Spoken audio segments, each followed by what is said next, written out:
Hey, folks, I am with Kevin, and we are talking about the multi-ethnic advantage today. And I'm really excited to learn more about this book and about Kevin. So, Kevin, I know that people say, tell me about the book in the elevator speech here, but what would you say in 1 to 2 minutes about the book itself? Well, I would say that the book is actually written based upon my life story. I grew up in a lot of multi-ethnic environments. Born in Chicago, then moved to Philadelphia, D.C., New York City area, in the suburbs. Then moved to Grand Rapids, settled in Grand Rapids, Michigan. Oh, yeah. But I was working on a doctorate for doctorate of transformational leadership a few years ago, and I was trying to figure out what the dissertation topic should be. And I talked to my advisor and I said, I don't know what it should be. And he said, well, think about what's unique to Kevin. What makes you unique? And three themes emerged. One is leadership. I've been in leadership positions for a number of years, so I have a passion for leading people and helping organizations implement best practices and that sort of thing. So that was one thing. The other theme is my faith.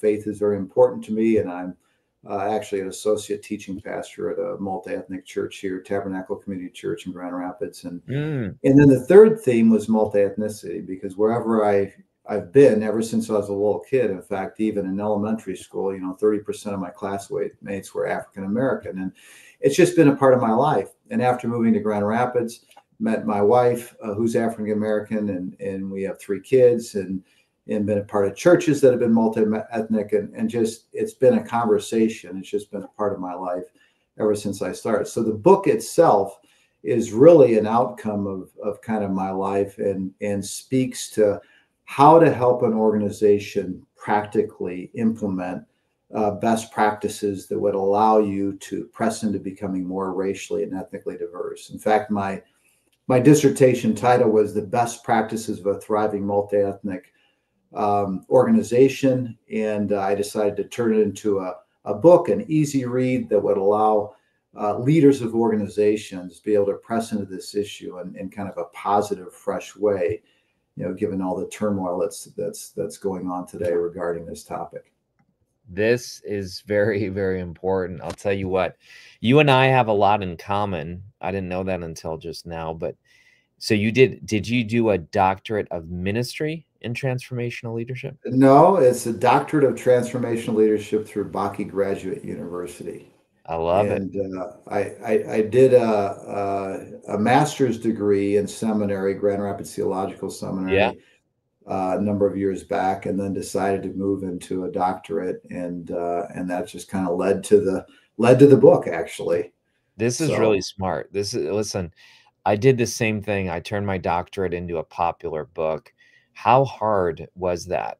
Because I know people are watching and they might be like, wow, a doctorate tends to be technical, maybe dry. Yeah, dry, statistical, this type of thing. But your book really is a popular read. So how was that shift?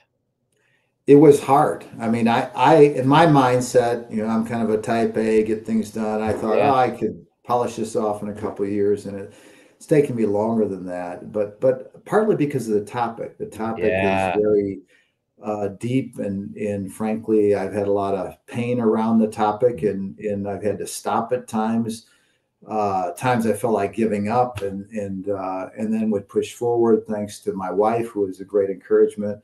But it was very different, because you had to weave stories into it, and I was one that I don't tend to like the spotlight per se, and so it's kind of like, I just want to write the book and just get out of the way, but people kept encouraging me that read it that you need more stories, you need to connect with the audience more, and so I opened myself up more and more, and started sharing personal stories.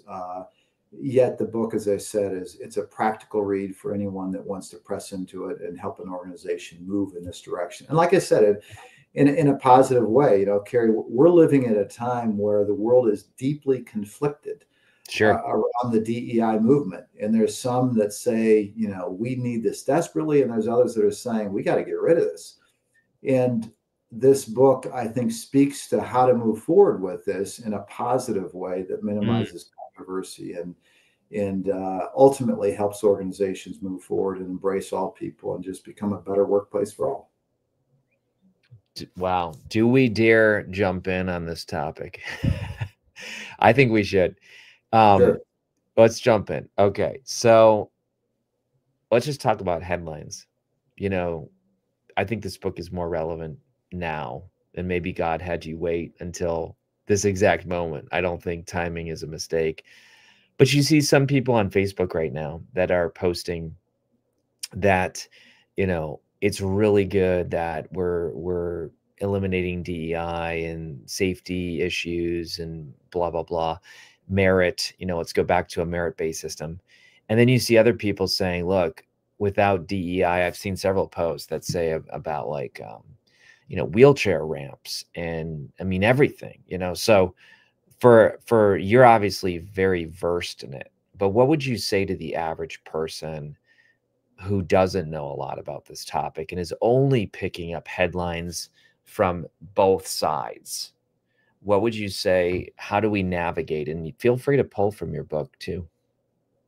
Well, I'd say that, part of the controversy, I think, surrounds even how it's implemented. And so let me just give you an example. I've been a part of trainings, racial diverse or ethnic or diversity trainings that have oftentimes there's a provocative element in there that's designed to kind of wake people up to the reality of the situation of racism or whatever it is.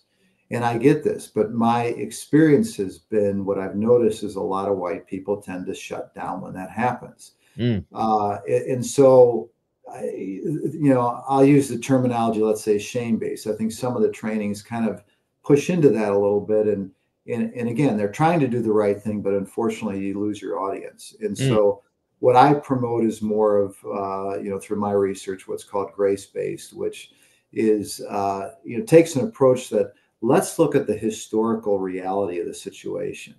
And let's talk about it in a way that's not condemning anyone or trying to shame anyone, but it's like, let's look at some well-known facts, even in the 1940s, 50s, 60s, something more recent.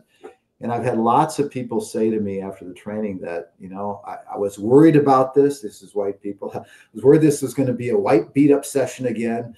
And so I think there's ways to guide the training and the discussion. So it invites people in.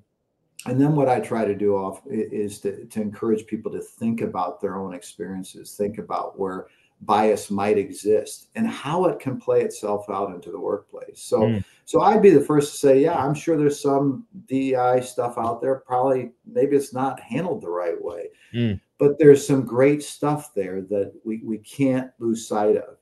And there is a historical reality. There is a residual effect to what happened.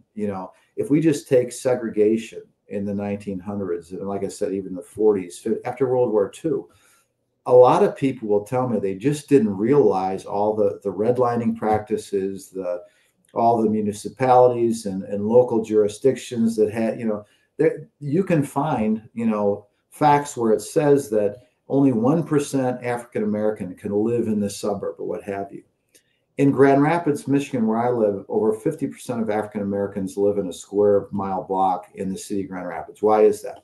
Well, if you look at the history, you'll see that very few are allowed to kind of move into the suburbs, and so when it comes to education, when it comes to housing, all of that stuff, people were severely limited in terms of moving into better jobs, et cetera, over the history of time. So really where my heart is, what I noticed as I got into business is that in the professional rank, you find lots of people of color in the factories and manufacturing, but you don't find a whole lot in the professional ranks and the leadership ranks.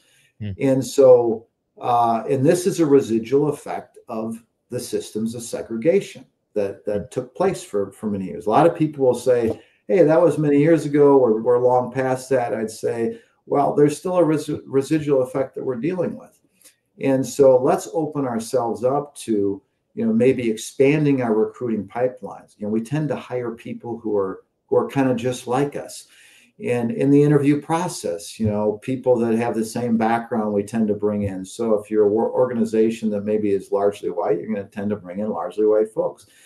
But why not open up yourself to recruiting pipelines that are more diverse? And as you start to do that, you get more racial and ethnic diversity in the organization. And actually what you get is you're getting the best and the brightest talents. So it's actually a win-win for your organization. So I would just say you gotta keep an open mind to it.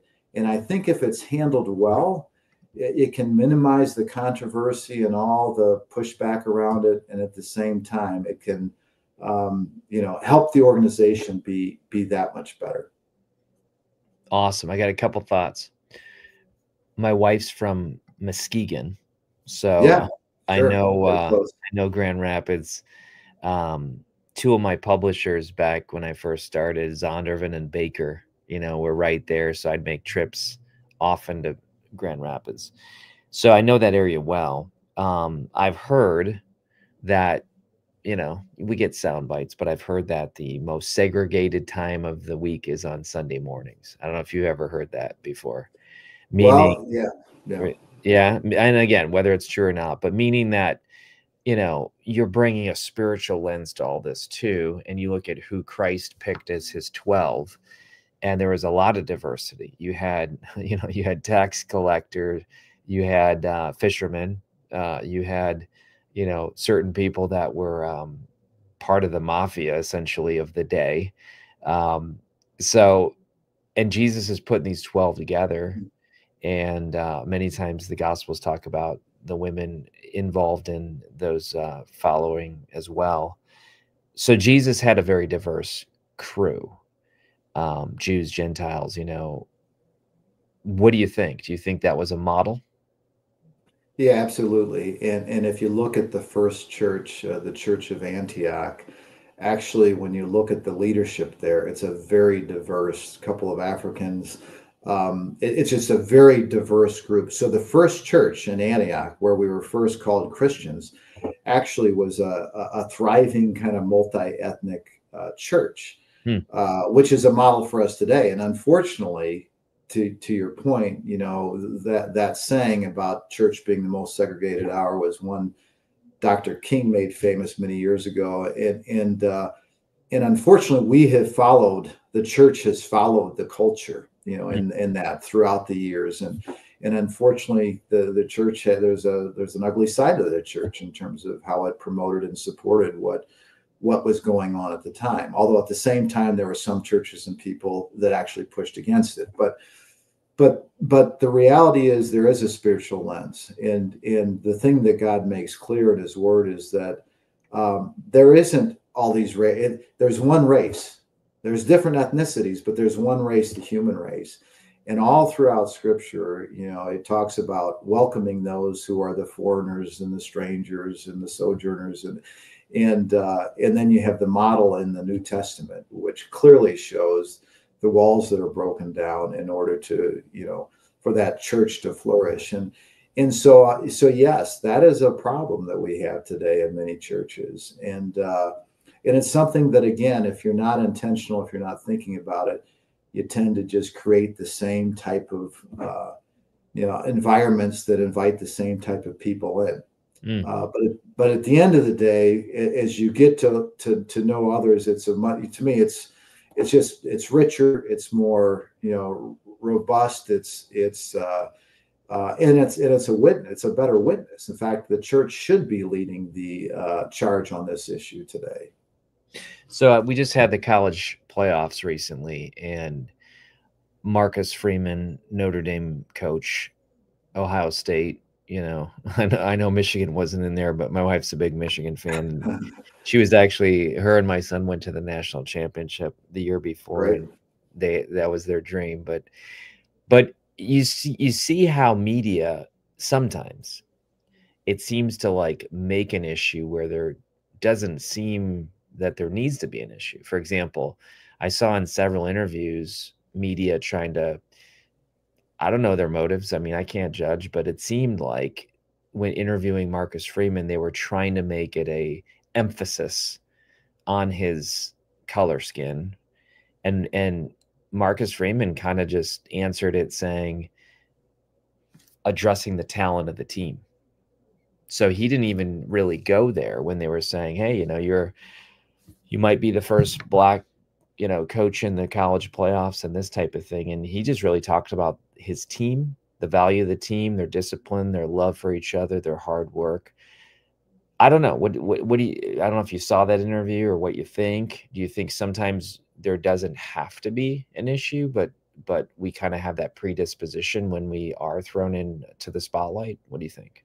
Yeah, I didn't see the interview, but I think the media, there is that predisposition. On the one hand, I guess you could say it is something to celebrate, right? And it's about time. You know, actually, the football behind me was signed by Tony Dungy, who I got to know. You know, who's Cool. an African American Oh coach yeah, at the Colts a or Colt, whatever, right? Yeah. But if you think about how long it took to accept a black head coach or a black quarterback for that, it wasn't that long ago. So in one sense, there is something to celebrate, but at the same time, you know, I think we can overdo it. And the reality is, the guy's done a fantastic job. Let's recognize him for his merits. Yeah. Again, it gets a little muddy, and I get both sides of it, but you know, let's recognize, you know, the merits of what he did for who he is, and which, you know, doesn't have anything to do with the skin color in that, you know, that case. But so I'd say this, Kary, that's where this topic can get very it gets muddy. Sure. There's opinions all over the board. And there's sound bites. I can't tell you how many times when I've done trainings that, you know, people think if a black person speaks in training, they're speaking for all black people. Well, that's a joke. That's not, you know, there's difference of opinions there. I've talked to African Americans who don't like the type of trainings that are going on, you know, for a variety of reasons, and whites that do. So you just have to be careful with that. Yeah.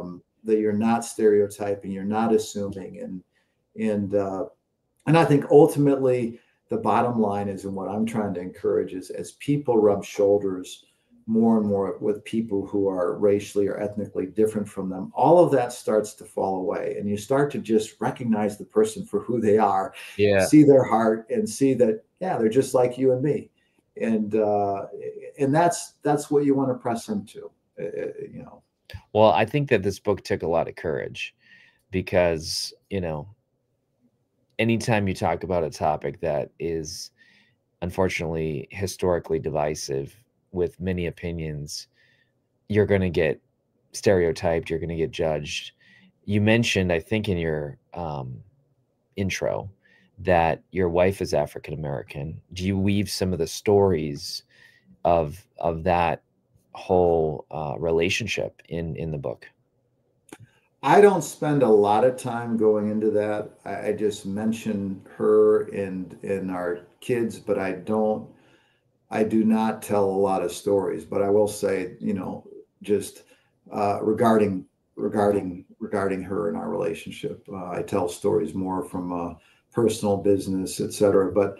But I would say, you know, that's obviously been just a huge benefit to me in terms of, as we process all this together, and she's encouraged me to, you know, go deeper at times, and that's been a real blessing to me. But we've had our share of stories, and, you know, one of the things early on I'll just share is that when we were dating, you know, at times you could notice sometimes maybe how you might be treated, or think you're being treated differently when going to a place, a restaurant, whatever. And one of the things we committed to is that, you know what, we're not even going to go there. If there's something that's clear, we'll address. And there's been times throughout our life with our kids, what have you, where it has been, that we're gonna address it, but we're also not going to assume it. Interesting. And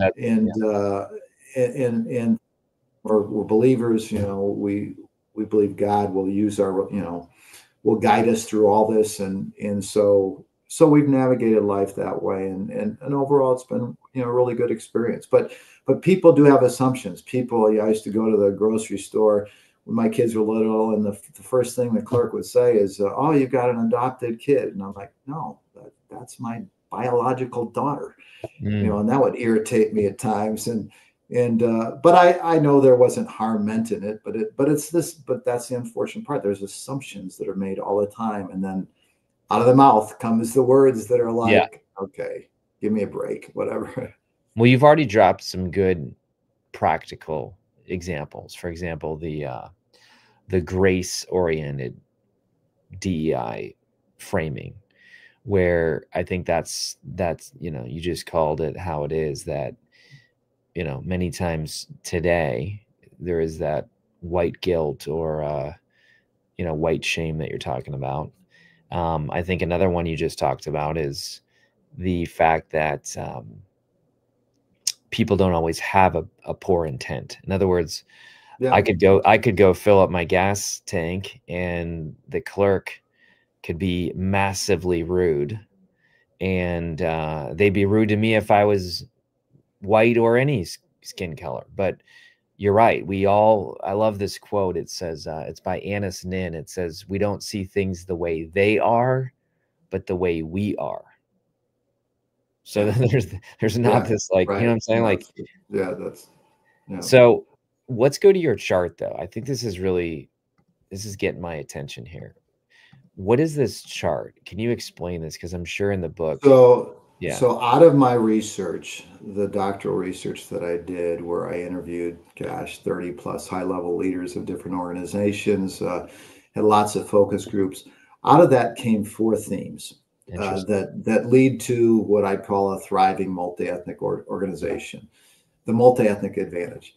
The top one is vision and ownership, and basically what that's saying is that there's got to be top leader buy-in, you know, and accountability. Otherwise, it's just, you know, it's just not going to happen, you know, Mm, if you're going to press into this. The one to the right is process reset, and this is probably where the most heavy lifting is done, and where all the work, a lot of the work needs to be done. And that's revitalizing, kind of relooking at your attraction, selection, retention processes to minimize bias, mm, to ensure. And I can tell you stories. We may not have time, but where organizations have done simple things to minimize bias, and immediately the racial diversity numbers started to increase, because people will tend again to hire people like themselves. They'll use their gut as their gut check, but the reality is they actually need a gut check because they may not have had experiences with people of color, and so then they have this lens, and or they don't like the name, whatever. So you need to relook at your processes. And then employee engagement at the bottom, which is ongoing training and dialogue, which I talk about, the grace-based training especially for leaders, but everybody in the organization. And then the last one is inspiration and guidance, which is use of an inside or outside coach to guide you in some sort of guiding team and debriefing. But the main point, excuse me, that I want to really leave with people is that, in the professional ranks and leadership, by and large, most are white. And so what I'm really I'm speaking to all leaders, regardless of color and ethnicity. But if you're white, I'm really speaking to you, because the point I'm trying to make is you can do this. You can own this. You can do this. Yes, you may need some guidance along the way, and the books are great resources. There's people that you may know that can help guide you. But don't delegate it to someone else. Don't just bring in a person of color to own this. You need to own it. And the beauty of it is, if you own it and you work through it, you'll figure out how to navigate it just like you would any other major initiative. You'll become better for doing it. You'll become a better person. You'll help your organization grow in ways you never thought possible. And so my main point is, you have a contribution to make as a white leader. Don't, this is an important topic of the day. Don't walk away from it, press into it. And there's ways to do this in a positive, fresh way that minimizes. You want to eliminate it, but that minimizes a lot of the controversy surrounding these types of programs. In fact, you don't even, I say, move away from the off-the-shelf program mentality to something, just tailor it to your organization. Take some of the ideas from the book, implement it. You don't have to call it anything. Don't, it's just operating out your values. At Lumberman's, the company I'm a part of, which is an awesome company, we just tied it to our mission, vision, and promise statement, and our values, and it just flowed naturally out of it. And we were not ones that were going to put all this stuff on their website, talk. It's just, no, let's just weave it into the fabric. Let's live it out versus talk about it. And you know what, Kary, in the last year, and we're like most, in West Michigan, highly white organization, over 650 employees. But the last year, our racially diverse candidates that grew from like over 350% in the numbers applying to us, and we grew our overall ethnically diverse population by 35%. Wow. And so there's ways to do this, again, without a lot of the controversy. But at the end of the day, it just works it into who you are, and your organization will be that much better. You'll learn a lot. You'll learn about your own biases. You'll uncover things maybe you didn't realize you had, but that's good because it brings us together as a people versus being, all this disunity and discord that's going on. Sure. Listen, this has been fantastic, and I like how you're living it. When you are a teaching pastor, how does this, maybe we'll land the plane with this, but how does this come out even as you are preaching? Well, I mean, specifically, we at times have had clear, series on the topic.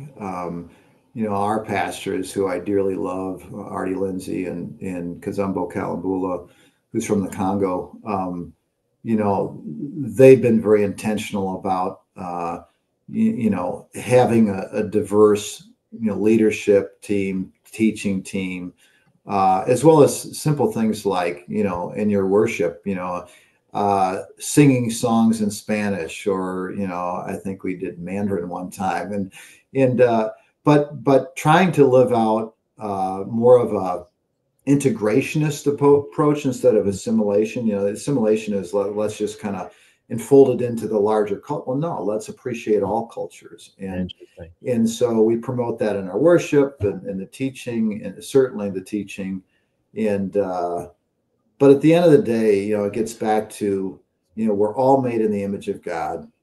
And so we should naturally treat everybody with dignity and respect. And God, Genesis 2:15 has called us to cultivate the culture wherever we're planted. Wow. Whether it's in the church, whether it's in the workplace, whether it's at home. And that's what we're constantly talking about, to encourage people to live it out in their place of work and home, et cetera, their vocation. And we all have a calling, right? We're all called to live it out and cultivate the culture for good. And that's what this book is a product of that as well. Folks, the Multi-Ethnic Advantage. I love the positive nature of the title, that it can actually be an advantage. I love the practical application that you gave to us today, that fourfold paradigm. Super cool. I can tell that you took this doctorate and put it into the practical layperson's guide, which makes it accessible. So Kevin, thanks for being bold. Thanks for doing this book, and our team celebrates you. Thank you, Kary. Appreciate it.